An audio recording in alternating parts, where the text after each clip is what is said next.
the museum itself is a part related to the Cuban Revolution and all the changes that have taken place after Fidel Castro. The yacht that you can see right in the glass is the one that Fidel Castro, Che Guevara, and all his other friends used to come back from the exile in Mexico in 1955 and start the guerrilla war in 1956. The B-26 were involved in the air raid for that took place before Bay of Pigs, and then the crash there. U-2s that were used by the Americans to take the pictures of the Russian missiles in Cuba back in 1962. This building here, the Museum of Fine Art. There are two buildings this big, and one they keep the National Art Collection, which is this one here. Is what you have the history of the Cuban art, and all the exhibits of our most outstanding artists. And then there's another building where we keep the Universal Art Collection. This is downtown Havana.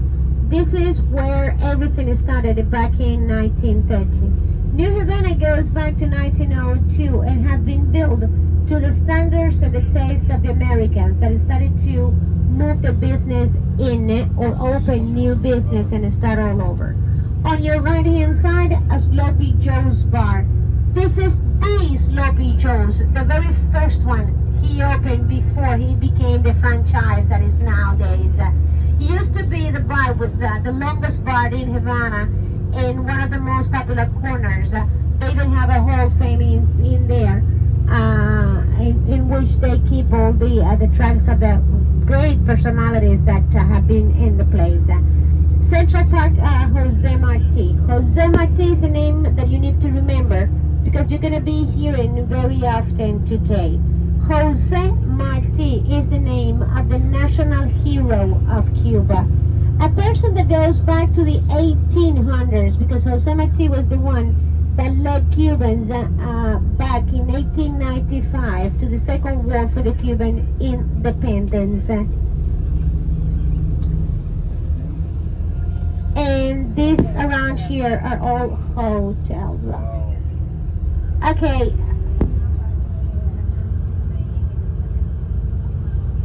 Now here, Central Park, Jose Marti, with the statue of Jose Marti right in the center. Don't worry, I'm gonna give you free time here. We have free time here.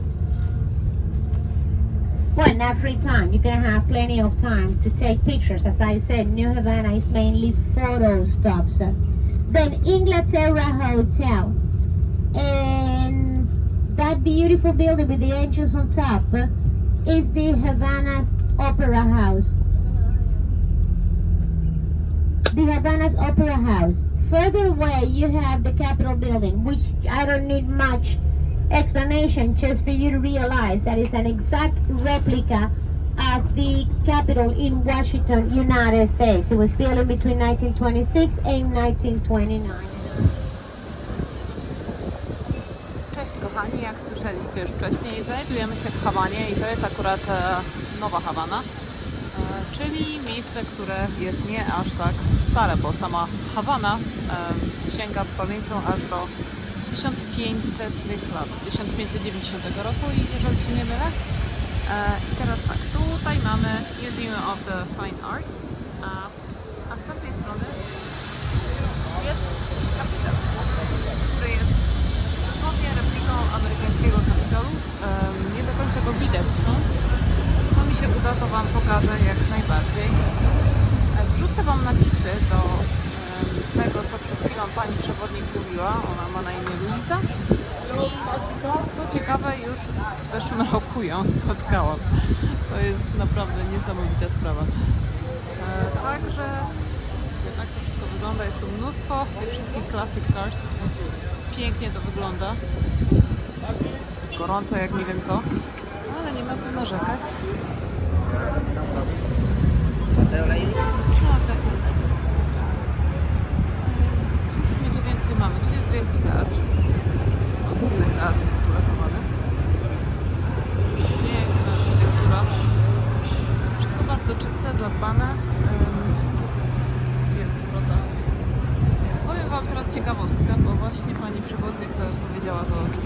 kamery, że najniższa pensja tutaj w Hawanie to 1600 kubańskich pesos.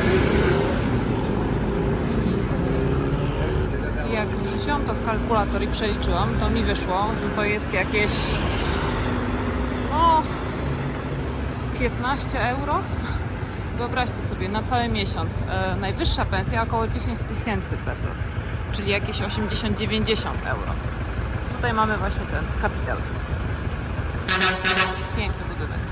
Także wyobraźcie sobie przeżyć cały miesiąc za taką malutką kwotę. Dlatego ci ludzie dosłownie od wszystkich, jak tylko się da, wyciągają jakiekolwiek napiwki, jakiekolwiek dodatkowe pieniądze, żeby na przykład uzbierać sobie na dom. Dlatego, że jeżeli chcieliby kupić sobie swój własny dom, nie budować się nad swoimi rodzicami na przykład, albo nie wynajmować, bo dla nich to strata pieniędzy, co całkowicie rozumiem, musieliby na to przeznaczyć gotówkę i to w dolarach. Także takie ciekawostki. Pokażę Wam później jeszcze starą Hawanę, czyli Havana Vieja. Wam kapital pokażę w całej okazałości. Ponoć 1 do 1 jak z tym z Washington DC w Stanach.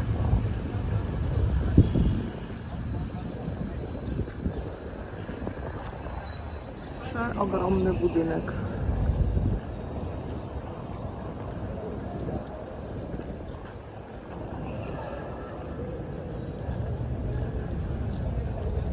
Szczególnie ta kopuła złota.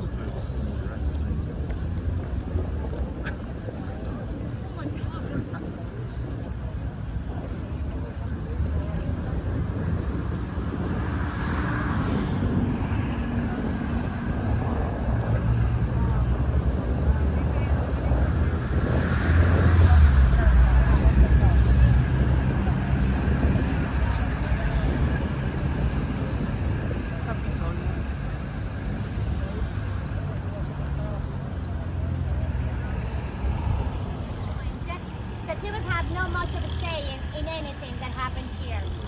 And this is a living proof. It's an exact replica of the Capitol building in Washington. And it was built in between 1926 and 1929. And while the people from the rest of the island were starving to death, the Cuban government at the time was spending $20 million in one building. To the point that is actual gold on top, gold plated. And there is a diamond, 24 carats, right on the floor, which signs that the center of Havana and the kilometer zero of Cuba. When I said we are 142 kilometers from Havana, I meant we are 142 kilometers from the Capitol building, from the diamond at the Capitol building. It hosted the Senate in Cuba nowadays, always been like that.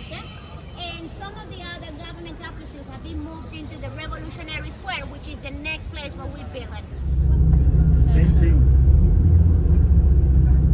And but the thing is that the Chinatown in Havana is not very similar to the other Chinatowns that you see around the globe, because the Chinese that came into Havana, they are not coming now, they're not migrating now. So they were not Chinese with money.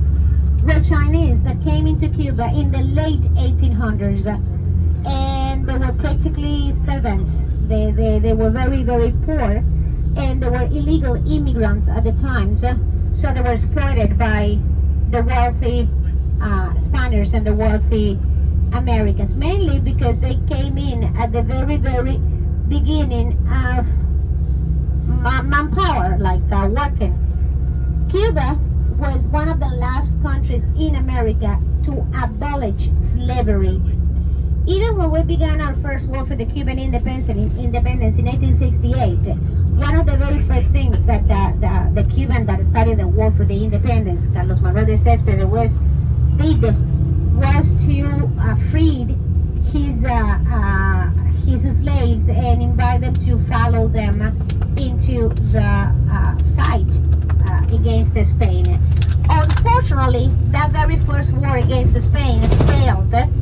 Although it lasted 10 years, we had to settle with Spain. And although there were many reforms in the country, and yet the slavery was not abolished. The slavery in Cuba was abolished in 1886, and in 1895 we went to war against Spain a second time to win our independence. In 1898, 3 years later, the Americans did what they do best. They intervened. But you know what? They intervened and then they took credit that didn't belong to them. Surprise, surprise. Yes. Imagine what I'm telling, that we declared the war to Spain in 1895. The Americans intervened in 1898. The battle between the United States Navy and the Spanish Navy took place in Cuba, at the Bay of Santiago de Cuba. And it was in Cuba where the Spaniards surrendered to United States, giving away Cuba, Puerto Rico, the Philippine Islands, and a number of islands on the Caribbean and the Pacific. And the Cuban Republic was officially founded on May the 20th of 1902. All that happened in Cuba, with Cubans involved, and where the Cubans had begun. And yet, in history, you learn that as the Spanish-American War.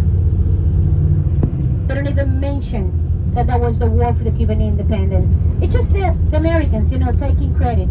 Yep. And after the Spaniards surrender, and after they were supposed to withdraw from Cuba, is when the Americans actually show the real interest in intervening the Cuban war for the independence. They didn't want Cuba to be fully independent because they needed Cuba as a strategic point in America. So the very first thing they did after they took over was to build 2 military bases. And that's the reason why we still have Guantanamo Bay.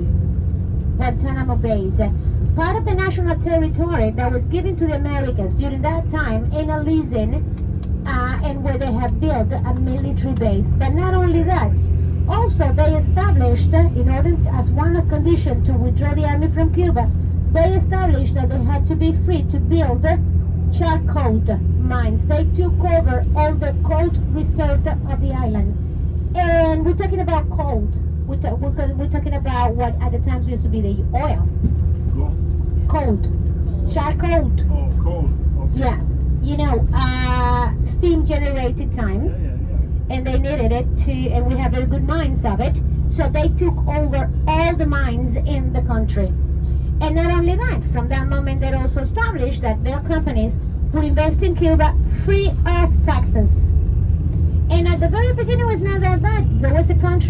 Cuba was a country that had gone through 2 wars for the independence, and it was almost destroyed. And having new investment, fresh money flowing in Cuba, it was not that bad because they were providing jobs and all. But the thing is that by 1930, it was no longer only the American companies taking over. The mafia started to take over. And the very first was Al Capone back in 1930 during the Prohibition Law and the recession in the United States, when Al Capone decided that he could make deals with the politicians in Cuba by bringing into Cuba barrels of Coca-Cola, half fell, with the official label of Coca-Cola. So they were imported in Cuba. They were not registered. They were just imported directly into the rum distilleries. They were refilled with rum, and then they put 3 pieces of lime inside to disguise the smell. And then they closed it and sealed them. And then they added a second label that would say made in Cuba. And it was officially imported in the United States as Coca-Cola made in Cuba. Well, we didn't have any Coca-Cola factories here. And that's the reason why the drink is called Cuba Libre, because they used to serve Coca-Cola, lime and rum in the underground bars during the Prohibition, and they used to drink to a Cuba Libre. Libre means free from the Prohibition law that allowed them to import all the alcohol right there. In 1945, Meyer Lansky, who was the right hand of Lucky Luciano in the Mafia of New York, and Lucky Luciano was the head of the 10 families of the New York Mafia, used the same contacts that Al Capone had been using for many years in order to present the people, the politicians in Cuba, a project that was called the Blue Coast Project. They were building roads and bars and cigar bars and hotels and everything from Havana to Varadero in order to move all their business into Cuba and launder their money. The only question asked to these people was what there is in it for the man. The man was Batista at the time, who was the president of Cuba, right? And these people promised Batista 10% of the profits. The meeting took place in 1945. They got the go on, the green light, and they started to develop all that in Cuba. There were 10 heads, and each of them took over a certain market. Drugs dealing, arms dealing, hitman, robbery, hotels, casinos, gambling, prostitution, everything. Each family controlled something. Barletta controlled the prostitution. Lucky Luciano Mayalanski hotels and casinos. Traficante, drugs dealing. And Mojica, the hitman, and so on. So, in 1950, there were elections in Cuba. And there was a man from the Orthodox Party that everybody believed that he could win the elections that year. His name was Eduardo Chivas and was representing the Orthodox Party. And everything indicated that he was winning the elections. The night before of the elections, Eduardo Chivas committed suicide. Nevertheless, shooting himself. Then the next morning, Batista woke up and he said, like, you know what, the guy who couldn't handle the pressure, no one else but me can handle the pressure of running this country, blah, blah, blah, blah, blah, blah. And he proclaimed himself president of Cuba. That's the time where Fidel Castro started his political life at the age of 24 from Havana's University. Hold on to that idea. The only thing I want to tell you now is that along with Fidel Castro, there were over 79 kids from the university that followed him all over. And by the time everything began for real, only 11 of them have survived because Batista killed them all.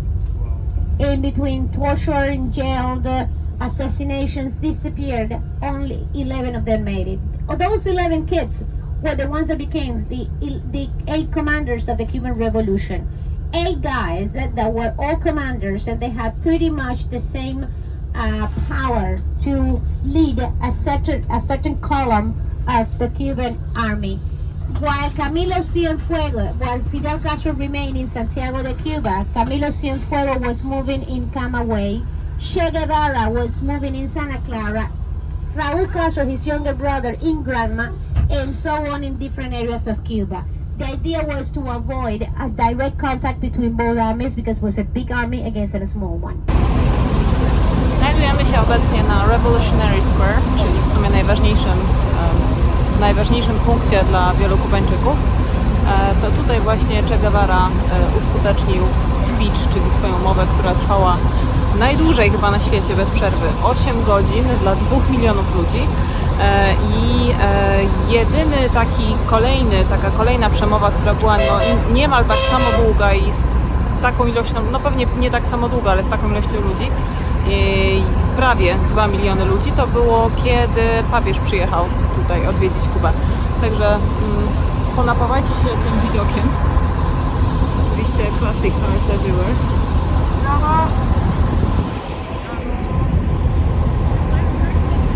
Tam jest Che Guevara. Wcześniej go już nakręciłam, żeby Wam pokazać. Są tu również wszystkie ministerstwa. Ministerstwo Spraw Wewnętrznych, Ministerstwo Electricity, tak? Czy jakby to nazwać po polsku. No wiecie, elektryczności i wszystkich innych dóbr, które tutaj mają i od których są ministerstwa, pewnie spraw zagranicznych, jest partia komunistyczna chyba w jednym z tamtych budynków. Także tak to wygląda i cóż, jedziemy dalej. And you know, it's very, very alive during the night time. At the very the beginning, back in at the revolution, back in 1960, 1970, even during the 80s, the Cuban society was very macho man kind of society, which means that the gay population, even though was never mistreated in Cuba, was not very well accepted by the Cuban society. And as a matter of fact, there was an area here in Havana where they used to gather, and it's precisely down here. In 1991 came out to the market one of the most spectacular films made in Cuba, Strawberry and Chocolate. Strawberry and Chocolate was, people at the moment didn't understand how come the film was played and presented in many international contexts, because it was so open and people start figure out how come it passed the censure, you know? That film was made here. This that you have on your left hand side, that garden with all those lines, is the Havana's ice cream parlor. And it happens to be in the open with a beautiful garden around and different sections. So you might end up sharing a table with someone you've never seen in your life. You know, someone you don't know, unless you are like a group of four, right? So the film is all about a student from Havana's University, which is not very far from here, member of the Communist League, and a homosexual that ends sharing the table with them. It's called Strawberry and Chocolate because the guy from the university asked for a chocolate ice cream, while the gay person asked for a strawberry ice cream. And then they start talking, and it was interesting because the filmmaker put in the words of the homosexual, because at the time was not very well seen, all the things that the Cuban people questioned about Cuban society, all the answers that Cubans wanted to hear, you know? And in the words of the Communist League boy, all the answers given by the Cuban government that didn't make any sense. And in that interrelation between the both characters, they start just getting into a conversation in which they, at the end of the film, found a common ground, you know, and things that that initially the boy from the university believed they were absolute truth were questioned by him himself, and the things that the other guy believed that were actual truth also were questioned on the side, and they just found common ground. And it was so interesting to see an open-minded kind of film that from that moment on, the film industry in Cuba suffered an entire restructure, and films started being more open to certain aspects of the Cuban society that were hidden or that people were afraid to talk about at other times, like that drugs, like unhealthy areas, like poor people and things like that. And from that moment on, the ice cream parlor of Havana was internationally known, and one of the most famous private restaurants in Havana is precisely the apartment where all this interchange took place. From that moment on, the gay community started gaining kind of power in Cuba, to the point that in the year 2017, the Cuban Constitution was changed for the 2017. Yes, the Cuban Constitution was changed for the very last time. And 2 years ago, many other things changed in Cuba by giving certain rights to the gay community in Cuba, like being able to get married, to adopt children, and so on. That was precisely this film, the catalyzer for all these things to be questioned. And among the things that were questioned by the film was precisely the way the gay community was being treated in Cuba until that moment. So I strongly recommend that if you are kind of a cinema kind of person, you look it up, because it really, really changed the Cuban perspective at the moment. Okay, this is Malecon, the sea wall, one of the most popular avenues in Havana, mainly because it's where the youngsters of Havana gather at night time to get some fresh air. On your right hand side, that big building that you have on your right hand side is Hermanos Almejera's hospital.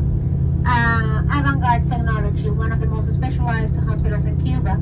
It specializes in open heart surgery, heart transplants, kidney transplants, and eyes operation. Most of the monuments that you find along this avenue were monuments made to the leaders of the Cuban Independence War, the one back in the 1800s.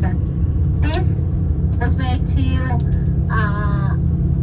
Antonio Maceo, one of the main generals that led Cubans into the first war for the Cuban independence.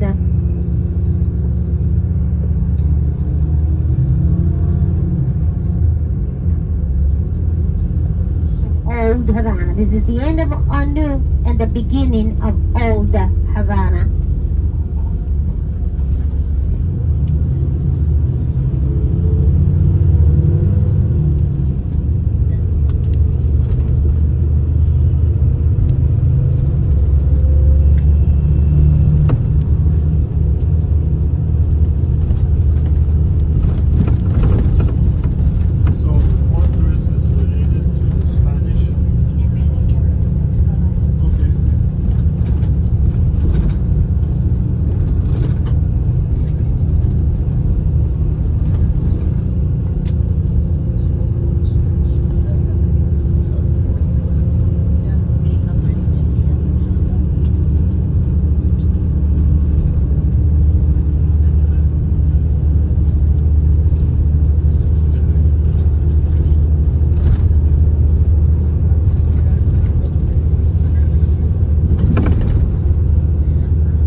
We're talking about 2.2 square kilometers with over 2,000 buildings that go back to the 17th and the 1800s. That's the reason why when we start walking, there's three things to constitute. The very first one, slow down, all right? We don't have to go be in any place, we're just exploring the city. And for that matter, it's not like, where we're going, oh, we're gonna miss her, let's go. No, no, no. It's like slowing down and exploring, enjoying, absorb the city. Second, you're gonna look up all the time. Why? Later on, I'll mention the reason why. You're going to realize that most of the colonial houses, the ground floor, the facades are very plain. Absolutely nothing on the ground floor. Only the massive doors made either out of mahogany or cedar. Most of these houses, they have a middle floor or mezzanine, which is a floor in between. And if you want to see something really cool, you can come closer and you'll see that there's these photos engraved in the stone. Life puzzles. They've been there for hundreds of years.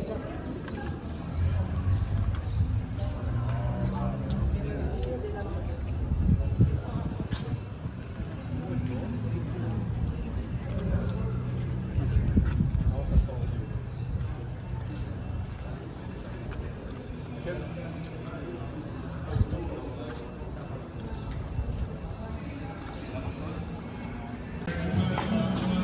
reason I point out the river to you when we were heading to the restaurant was precisely for you to have an idea where the mines get the water from. We used to drink the water from there, from that creek, for 70 kilometers. No, underneath the sea. Matter of fact, also perdón. these cities have a lot in common. Mainly because the people that built them, they were descendants of the Europeans. How the Spanish built, and that's what most of these cities have in common. How the Europeans built at the time. Easy. One building that stands out, and every family related in a certain way to that building built around. Narrow streets, another square.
kokosa możecie sobie kupić całego kokosa z wodą kokosową w środku oczywiście za 150 pesos, czyli za 1 euro, jakoś tak w przeliczeniu to wyjdzie, to ile tam 4,50 złotego.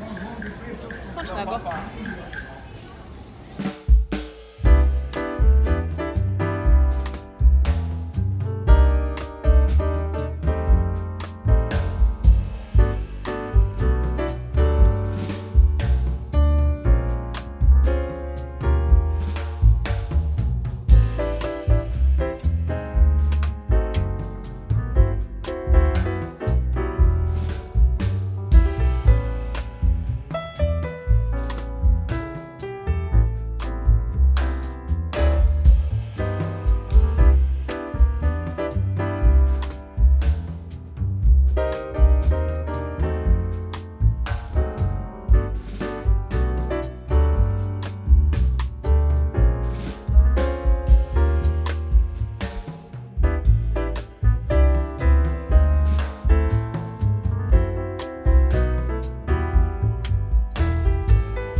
says.